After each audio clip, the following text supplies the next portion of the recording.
This video was originally titled Opal Oddities, and I was going to show you a bunch of different opal things that you'd never heard before.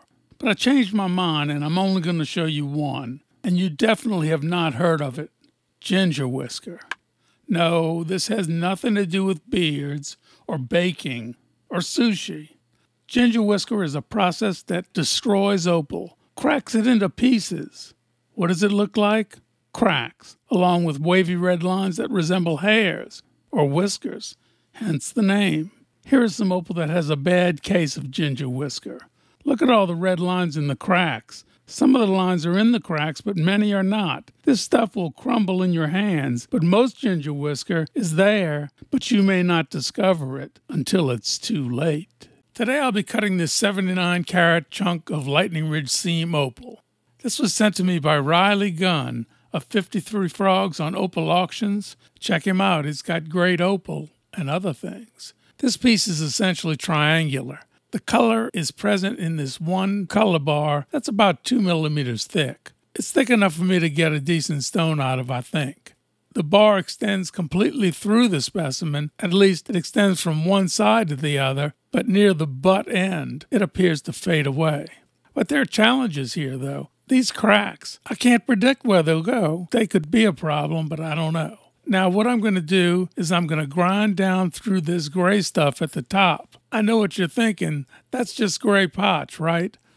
Wrong. This is not potch, but it's a tough silicified material that's part of the so-called steel band. In the Australian opal fields, the steel band is a layer of very tough rock that stands between the miner and the opal, as you can see in this diagram. You have to get through the steel band in order to get to the opal. It may be thin, like this, or it might be as thick as a foot. That's 30 centimeters. Steel band is much harder than the layers above and below it, and that's why they call it steel. But now with this 79 carat chunk, I believe the best way to expose the color is to grind straight through this so-called steel band. I'm no opal miner, but I have friends who are, and I'm going to show this steel band who's boss.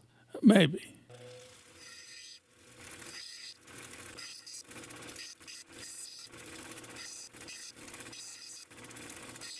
There's color extending into the steel band. This is common, and some miners scrape off the steel band just to get to this color, particularly in black seam opal.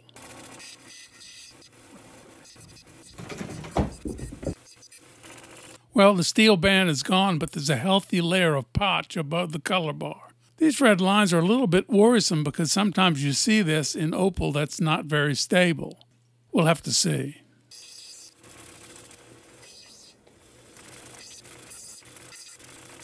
More color, but more red lines. I have to grind deeper to see more color, but what if I grind too deep? Yikes!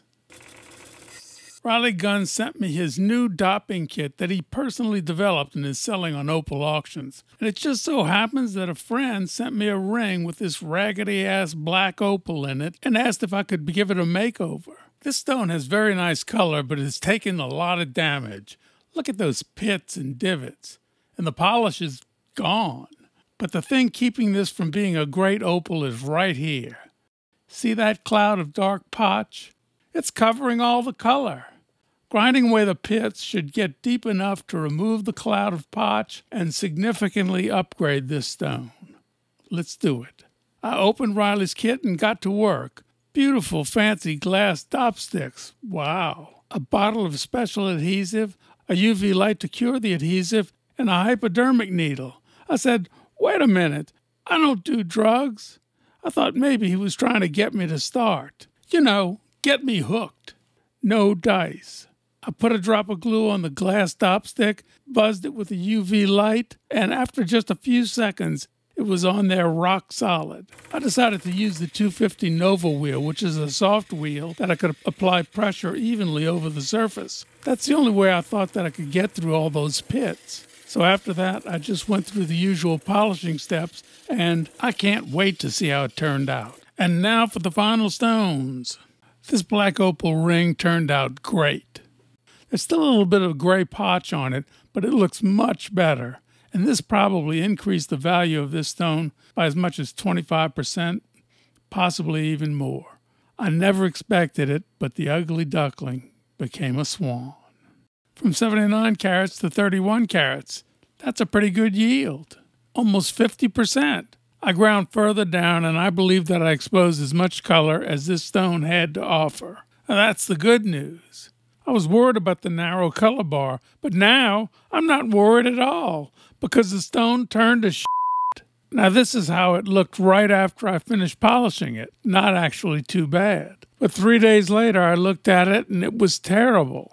I took out my special camera that I use for close-up photos, the one that takes 6 to 10 photos, then focuses at different depths. This produces a 3D-like image, and I don't need my special glasses to see it. It looks like Crack City. There was absolutely no evidence of ginger whisker in this opal before we cut it. Later, when I was deeper into the stone, I mentioned that the red lines may be seen in opal that is less stable. I was obviously referring to ginger whisker. Well, as ginger whisker goes, this is not the worst, but it's still terrible. I think I'm going to put this in Sheila's Christmas stocking. Ho, ho, ho!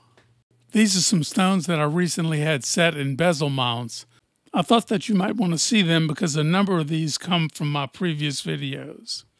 Enjoy the pretty colors. I hope that you have a great holiday season. Merry Christmas. Happy New Year. I appreciate your support, and I'll see you next time.